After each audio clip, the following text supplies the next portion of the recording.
Hi guys, welcome back to my channel. ಇದು ಬಂದುಬಿಟ್ಟು ನನ್ನ ಮಗಳಿಗೆ, ಚಿಕ್ಕ ಮಗಳಿಗೆ ಹುಷಾರಿಲ್ಲ. 4 ಡೇಸ್ ಆಗಿತ್ತು. ಇಲ್ಲಿಗೆ ಅಕ್ಕಪಕ್ಕ ತೋರಿಸಿದ್ದು, ಬಟ್ ಏನೂ ಚೆನ್ನಾಗಿ ಅನ್ನಿಸ್ತಾ ಇಲ್ಲ ಅಂತೇಳಿ ಬೆಳೆಕಾರ ತೋರ್ಸೋಕೆ ಹೋಗಿದ್ದು. ಇದೇನಾಯ್ತಂದರೆ ಅವ್ರ ಪಪ್ಪ ಬೇರೆ ಮನೇಲಿ ಇರಲಿಲ್ಲ. ನಮ್ಮ ನಾದಿನಿನ ಕರ್ಕೊಂಡು ನಾವು ಓಲಾ ಮಾಡ್ಕೊಂಡು ಹೋಗಿದ್ದು ಬೇರೆ ಹಾಸ್ಪಿಟ್ಲಿಗೆ ತೋರಿಸೋದಕ್ಕೆ. ಅಲ್ಲಿ ಬಂದುಬಿಟ್ಟು ಬೇರೆ ಎಲ್ಲ ರೀತಿಯ ಒಂದು 4-5 ರೀತಿಯಾಗಿ ಬ್ಲಡ್ ಟೆಸ್ಟ್ ಮಾಡಬೇಕು ಅಂತೇಳ್ಬಿಟ್ಟು ಬರ್ಕೊಟ್ರು. ಆವಾಗಿನ ಪೂರ್ತಿ ಮಗು ಹುಷಾರಾಗೋತ್ತರ ಮತ್ತು ನಾನು ಮೆಡಿಸನ್ನು ತೊಗೊಂಡೆ. ಅವಳು ಬೆಳಗ್ಗೆಯಿಂದ ಏನೂ ತಿಂದೇ ಇಲ್ಲ. ಅಟ್ಲೀಸ್ಟ್ ಒಂದು ಜ್ಯೂಸ್ ಆದರೂ ಕುಡಿಸೋಣ ಅಂತ ಅದು ಕರ್ಕೊಂಡೋಗಿ ಜ್ಯೂಸನ್ನು ಕುಡಿಸಿದ್ದು. ತುಂಬ ವೀಕ್ ಆಗಿಬಿಟ್ಟಿದ್ಲು. ಸ್ವಲ್ಪ ಕುಡಿದು ಆ್ಯಕ್ಟಿವ್ ಆದಳು ಮಗಳು.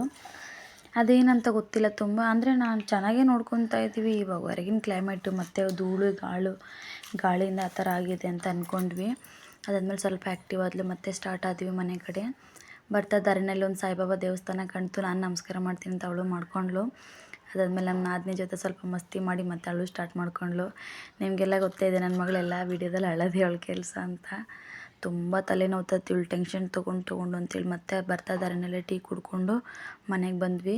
ಮತ್ತು ನೆಕ್ಸ್ಟ್ ಡೇ ಬೆಳಗ್ಗೆ ಅವ್ರ ಪಪ್ಪ ಬೆಳಗ್ಗೆ ಬೇಗನೆ ಕರ್ಕೊಂಡು ಹೋದ್ರು ನಮ್ಮನ್ನ. ಮಗುದು ಚೆಕಪ್ ಎಲ್ಲ ಇದೆ ಅಂತ ಹೇಳ್ಬಿಟ್ಟು. ಬ್ಲಡ್ಡಲ್ಲಿ ಬಂದುಬಿಟ್ಟು ಒಂದು 4 ಥರ ಬ್ಲಡ್ ಟೆಸ್ಟ್ ಮಾಡಿಸಿದ್ದು. ಅದಾದಮೇಲೆ ಬ್ಲಡ್ ಟೆಸ್ಟ್ ಮಾಡಿಸಾದ್ಮೇಲೆ ಮನೆಗೆ ಬಂದ್ವಿ. ಸಂಜೆ ರಿಪೋರ್ಟ್ ಬರುತ್ತೆ ಅಂತ ಹೇಳಿದ್ರು. ನಾನು ಹೋಗಿ ಕಲೆಕ್ಟ್ ಮಾಡಿಕೊಂಡೆ. ರಿಪೋರ್ಟ್ ನಾರ್ಮಲ್ ಬಂತು, ಬಟ್ ಬಾಡಿ ಒಳಗಡೆ ಇನ್ಫೆಕ್ಷನ್ ಅಂತ ಹೇಳಿದ್ರು ಅಷ್ಟೇ, ಬಟ್ ಬೇರೆ ಏನಿಲ್ಲ. Anyway, thank you for watching. Please subscribe my channel guys.